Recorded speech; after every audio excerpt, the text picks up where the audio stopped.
Tem muita gente hoje dizendo que essa história de Jesus voltar, que isso tudo é balela, que não vai acontecer. Alguns acreditam que não vai voltar porque ele já aconteceu, o Apocalipse, né, no ano 70, com o general Tito, né? Mas a verdade, gente, é que aqueles que acreditam que o livro de Apocalipse já aconteceu no passado, eles estão se esquecendo que não houve marca da besta. Nero nunca botou marca em ninguém. Aquela perseguição contra Israel não foi no mundo inteiro. E Apocalipse 3:10 diz que é uma perseguição que vai acontecer no mundo inteiro. Então, não pode ser, gente, não tem a mínima condição de que essa visão seja correta. Outros acreditam que nós já estamos vivendo no milênio. Os amilenistas, por exemplo, acreditam que a igreja já está reinando, já está governando. Como assim, gente? Vocês acham que dá para acreditar que Satanás está preso e a igreja está governando com um mundo tão ruim assim? Jesus está governando através da igreja? Misericórdia, gente, tenha dó. Essas visões não fazem o mínimo sentido, né? Os amilenistas acreditam que não existe milênio literal, que Cristo não vai governar presencialmente, mas vai governar através da igreja. E o grande furo desta visão é que a Bíblia fala que no milênio Satanás está preso. E vamos combinar, ele nunca teve tão ativo e nunca teve tão operante como agora, tá? Os pós-milenistas, então, acham que o mundo vai melhorar, melhorar, melhorar, até que, de repente, a igreja vai governar o mundo e Cristo através da igreja. O pós-milenismo nasceu principalmente no início do século XX, fim do século XIX, começo do século XX, quando o mundo estava tendo desenvolvimentos científicos extraordinários e as pessoas achavam que o mundo ia melhorar até que o mundo inteiro ia ser evangelizado. Aí veio a Primeira Guerra, a Segunda Guerra Mundial e essa doutrina, essa visão escatológica caiu por terra. Existem centenas de profecias a respeito da primeira e da segunda vinda de Jesus. Centenas, literalmente, no Velho Testamento. Todas as profecias concernentes à primeira vinda, elas se cumpriram literalmente. Eu vou começar a falar de algumas profecias aqui que Jesus cumpriu literalmente na sua primeira vinda. Isaías 7,14, Deus profetiza através de Isaías que Jesus nasceria de uma virgem. O texto diz assim: portanto o Senhor mesmo vos dará um sinal. Eis que a virgem conceberá e dará à luz ao filho, e lhe chamará Emanuel, que significa Deus conosco. E nós sabemos que Jesus cumpriu literalmente, porque Maria, ela ficou grávida do Espírito Santo. Ela não teve nenhum relacionamento com o homem, com o seu noivo, que era José. Tá bom? Cumpriu literal. Em Miqueias, capítulo 5, versículo 2, a Bíblia disse que o Messias nasceria numa cidade pequenininha chamada Belém. Está lá em Miqueias 5,2, que diz assim: e tu, Belém Efrata, pequena demais para figurar como grupo de milhares de Judá. Ou seja, entre as outras de Judá, você é minúscula, né? Mas ele diz: de tu me sairá o que há de reinar em Israel, e cujas origens são desde os tempos antigos, desde os dias da eternidade. Aqui está deixando claro, tá, que o Messias, que é eterno, que é desde os dias da eternidade, né, que vai governar em Israel, ele nasceria numa cidade insignificante chamada Belém. E isso se cumpriu literalmente, porque por conta, né, do decreto de César Augusto, em que cada judeu tinha que ir para a sua província, José teve que ir para Belém. E ele indo para Belém com a sua mulher que estava grávida, Maria, Jesus nasceu lá para se cumprir as profecias. Zacarias 9:9 profetiza que o Messias entraria em Jerusalém montado em cima de um jumentinho. Alegra-te muito, ó filha de Sião, exulta, ó filha de Jerusalém. Eis aí vem o teu rei, justo e salvador, humilde montado em um jumento, num jumentinho, cria de jumenta. Zacarias profetizou claramente que Jesus, no domingo de Ramos, entraria em Jerusalém, seria aclamado como rei em cima de um jumentinho. E lá em Lucas 19, versos 35 a 37, se cumpriu essa profecia literalmente. Então, o trouxeram e, pondo as suas vestes sobre ele, ajudaram Jesus a montar. Indo ele, estendiam no caminho as suas vestes. E quando se aproximava da descida dos montes das oliveiras, toda a multidão dos discípulos passou jubilosa a louvar a Deus em alta voz por todos os milagres que tinham visto. E aí, quando as pessoas começaram a clamar, o Hosana. Hosana é uma palavra hebraica, né? Hoshiana, que significa salva-nos. Ó filho de Davi. Filho de Davi significa Messias. Aí os discípulos, as pessoas que estavam perto, os fariseus, né? Falavam, mestre, manda eles calarem, porque eles estão te chamando de Messias. E Jesus disse, se eles se calarem, as pedras clamarão. Mais uma profecia se cumpriu, gente. Zacarias 11, 12 e 13 diz assim, eu lhes disse, se vos parece bem, dai-me o meu salário, e se não, deixai-o. Pesaram, pois, por meu salário 30 moedas de prata. Então o Senhor me disse, arroja isso ao olheiro, esse magnífico preço em que fui avaliado por eles. Tomei as 30 moedas de prata e as arrojei ao olheiro na casa do Senhor. Aqui Zacarias está profetizando a conversa de Judas com os líderes judeus, que queriam que ele revelasse quem é Jesus. Aí ele falou, eu sei onde ele está, eu sou um dos discípulos dele. E aí ele combinou com eles de trair Jesus com um beijo. E ele os levou até o Getsêmani, né, o Jardim das Oliveiras, e lá beijou. E aqui em Mateus 26, 15, essa conversa se cumpre literalmente. Olha aqui. Aqui Judas falando, que quereis me dar? Eu vou lhe entregarei, quer dizer, eu vou entregar Jesus. E pagaram-lhe 30 moedas de prata. Gente, qual é a chance, né, dos líderes judeus pagarem o preço que Zacarias tinha profetizado? Eles provavelmente não se lembraram, eles pagaram aquilo porque Deus é soberano e Jesus ia ser entregue, ia ser vendido por 30 moedas de prata. Mas lembre-se, tudo isso que eu estou falando para vocês se cumpriu literalmente. Ou seja, eu citei algumas só profecias, porque senão eu passava aqui a noite inteira só falando de profecias que Jesus cumpriu literalmente. Então por que agora vocês acham que as profecias que dizem respeito à segunda vinda vão ser cumpridas de maneira figurativa, alegórica? Não, vai se cumprir tudo literalmente aqui, gente. Viu? Não tenha dúvida. Saibam que ainda faltam 2/3 das profecias do Velho Testamento. As concernentes à primeira vinda, todas já aconteceram. Mas as da segunda vinda ainda tem 2/3 das profecias concernentes a Jesus. Então, se todas as profecias em relação à primeira vinda se cumpriram literalmente, vocês não tenham dúvida, porque da segunda vinda também serão literais. Agora, entendam uma coisa.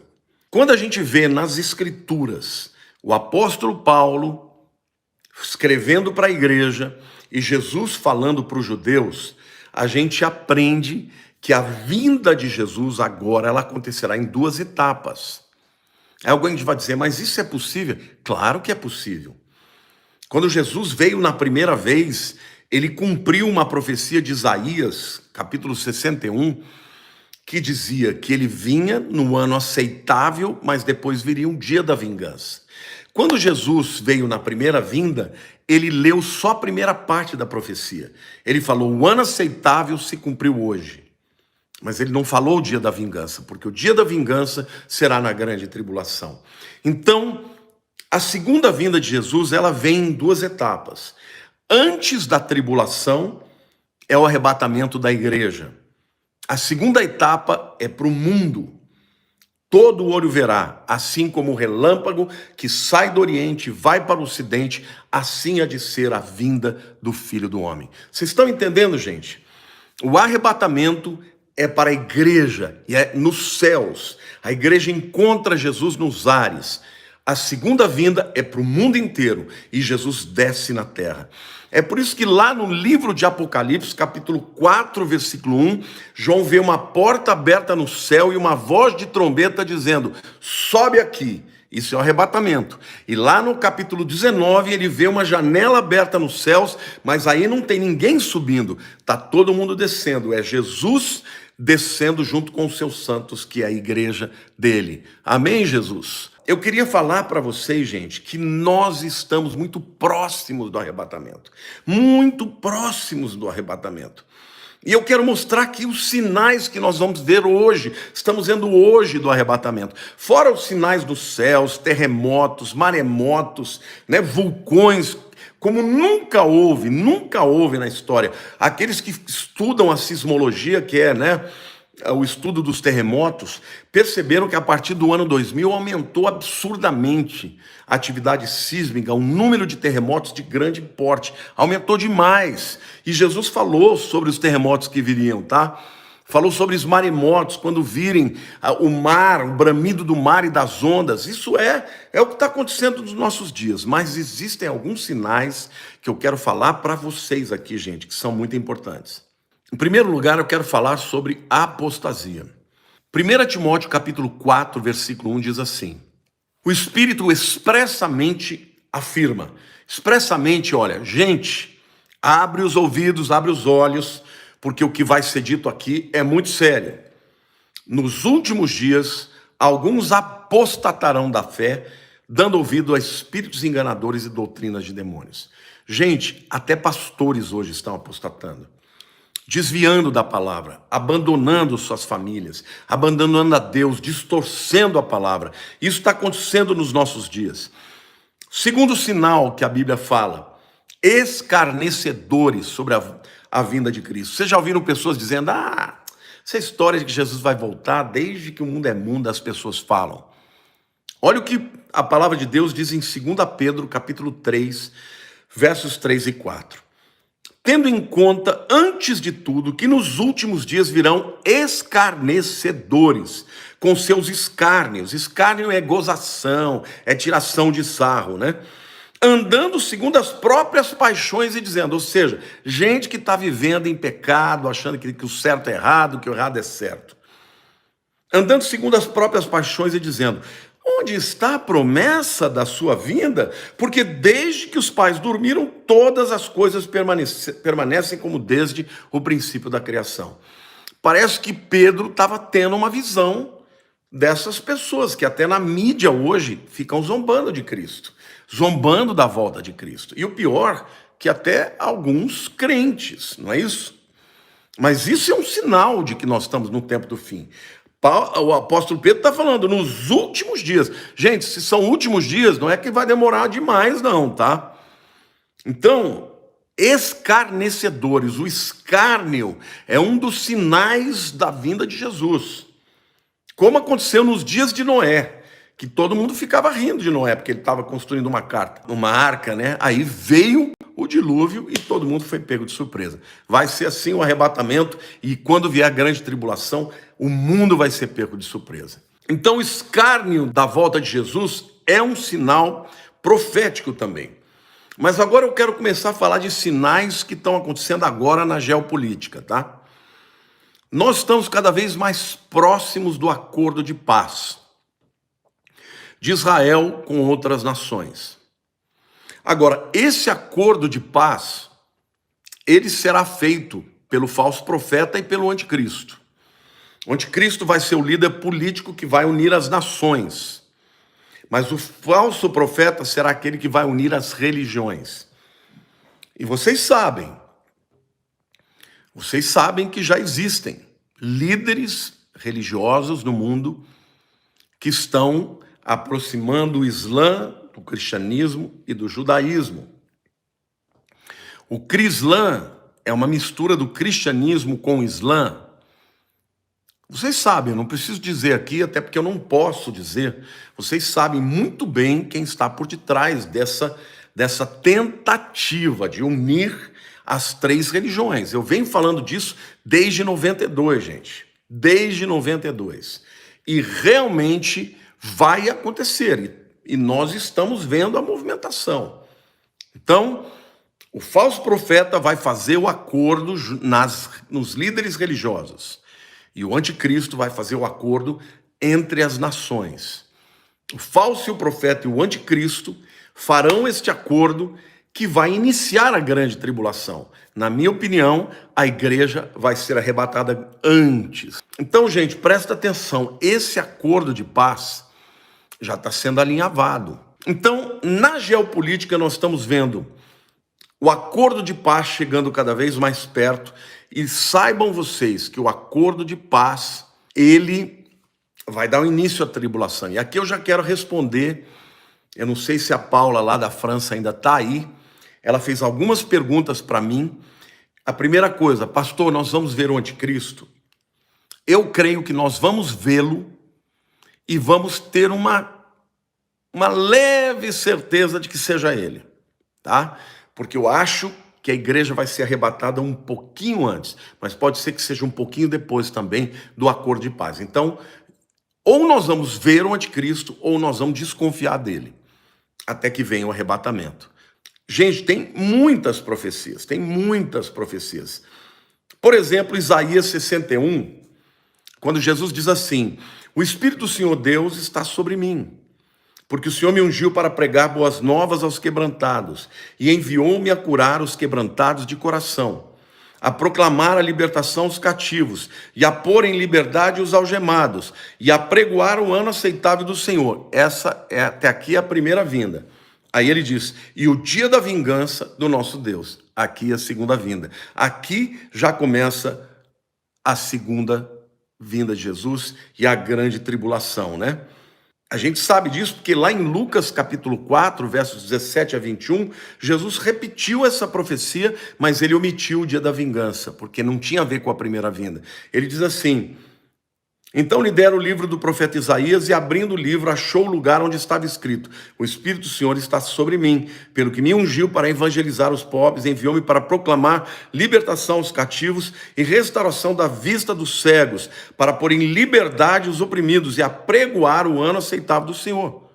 Tendo fechado o livro, devolveu ao assistente e sentou-se. Ou seja, ele não comentou a segunda parte, porque a segunda parte diz respeito à segunda vinda. Lá em Isaías capítulo 9, versículos 6 e 7, diz assim: porque um menino nos nasceu, um filho se nos deu. Primeira vinda.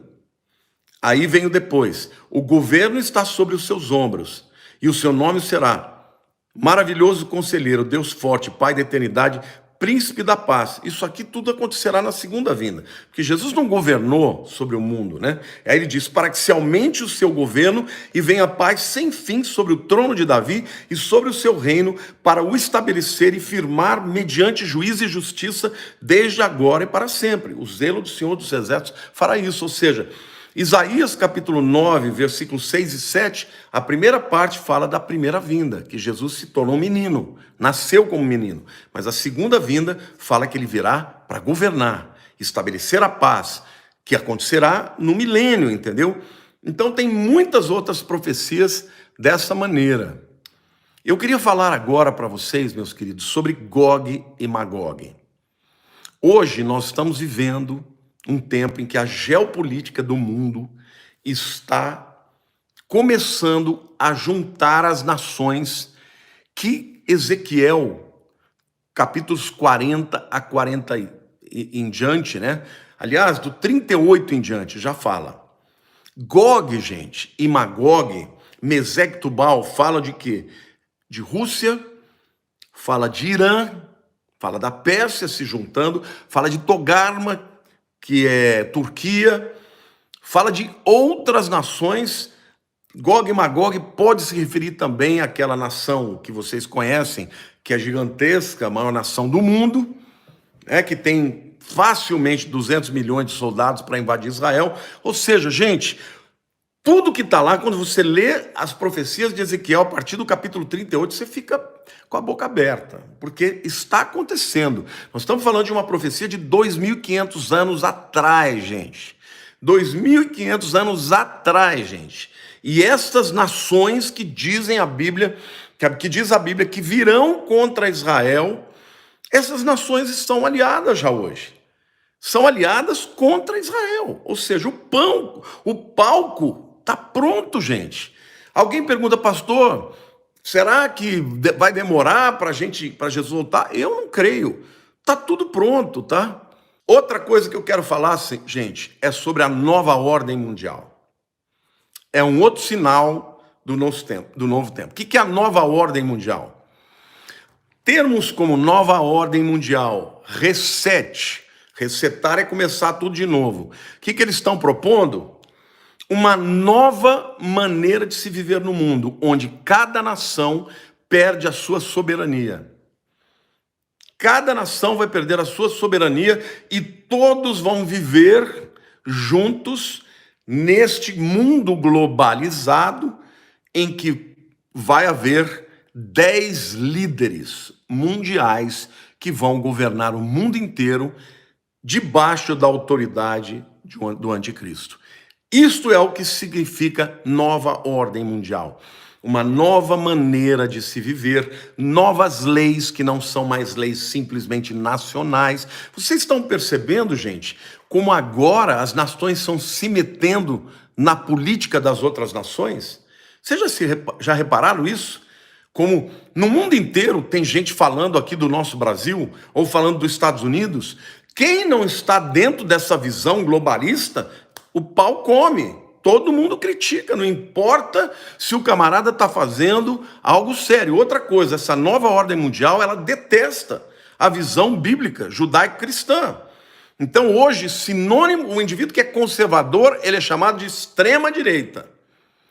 Tá? Se o indivíduo defende pessoas que já mataram milhões de pessoas, né, do outro lado, aí ele é de esquerda. Mas não existe para eles extrema esquerda, só existe extrema direita. Isso é o quê? Isso é essa visão globalista da nova ordem mundial que envolve um reset econômico. Todos esses termos estão falando desse tempo que virá. Gente, você está vivendo na geração. Tá me entendendo? Capite, como a gente fala em italiano. Você está vivendo na geração de tudo isso que está acontecendo. Você olha para a natureza, todos os sinais estão acontecendo. Você olha para a geopolítica, as peças já estão se juntando. Você olha para a visão mundial, para o entendimento mundial, para a cultura mundial, todo mundo interferindo uns nos outros. Todo mundo dizendo, você não pode fazer isso, você não pode fazer aquilo, você não pode fazer isso. A mídia mundial com discurso só, gente, o pano de fundo está pronto, o palco está preparado para essa nova ordem mundial seja levantada. Vocês estão vendo aí já as moedas eletrônicas, porque um dia a moeda papel vai acabar. Vai acabar, por quê? Porque as pessoas precisam ser controladas por isso. E se você não tem um dinheiro em papel, se o teu dinheiro está só em moeda eletrônica, se você não entrar debaixo dessa autoridade, eles simplesmente acabam com o teu dinheiro, apagam os teus arquivos e já era. Vocês estão entendendo, gente? Nós estamos vivendo nesse tempo. Esse tempo está chegando. Essa nova ordem econômica é irreversível. O que nós estamos vendo, esta guerra cultural que está acontecendo, ela vai acontecer e isso vai culminar com o governo do anticristo. Mas não se preocupem. Não se preocupem, meus amados, porque Jesus virá buscar a sua igreja. Eu queria falar mais de alguns sinais antes da gente ir para o fim da nossa live. Primeiro, um caos econômico. Se não houver um caos econômico, a gente sabe que as nações não vão querer fazer um reset. E o que está acontecendo neste mundo hoje é isto. E, gente, eu quero falar mais de duas coisas. Primeiro, sobre a inversão do polo magnético. Vocês saibam que os cientistas dizem que quando o polo magnético ele inverte, o que acontece é que existem terremotos, movimentações das placas tectônicas e, portanto, maremotos, coisas que poderão acontecer durante a grande tribulação. Gente, nós estamos muito perto. Temos que estar preparados para o arrebatamento, porque nós vamos ser livres de todas estas coisas. Mas agora é tempo de pregar o evangelho, de pregar a palavra, de instar, de exortar, de testemunhar e levar a palavra de Cristo a todos que ouvirem e que muitos se convertam. E quem não ouvir e não se converter, vão assumir o risco, né? O pastor João Carlos, quando ele foi lá com Jesus, Jesus falou uma coisa muito interessante para ele. Ele via a televisão como se fosse uma tela. Ele falou que era fina como uma folha de jornal. Gente, ele viu o que está acontecendo hoje. E ele disse que ele via as pessoas pregando o evangelho e aí ele via pessoas ouvindo e se convertendo. Quando uma pessoa ouvia uma vez e rejeitava, ela já era responsável por não ter aceitado a Jesus. Gente, isso em 1986. Que coisa tremenda, hein? Vamos pregar a palavra, me ajudem a levar esta pregação para o mundo inteiro. Foi memorável, extraordinário. Muito obrigado por terem ficado tanto